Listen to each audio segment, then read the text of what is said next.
Hello everyone, welcome to my channel. Today I'm painting a vase of roses using the Sennelier oil pastels.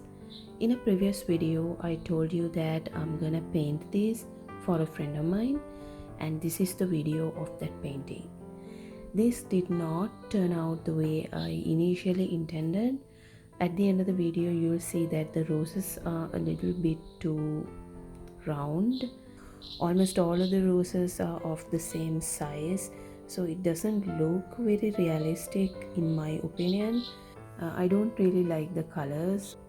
Maybe I should have done more practice before getting into this painting. Anyway, fortunately for me, the person I painted this for really likes it. It was painted for my friend's daughter, who happens to be just 6 years old, and pink is her favorite color. And I guess this has a certain appeal for a kid because of the colors and the shapes and everything. And fortunately she really likes it, and so it all turned out well at the end. But personally I think I need to keep practicing more, so I guess I'll be doing more videos of painting roses, maybe using different mediums and different colors as well.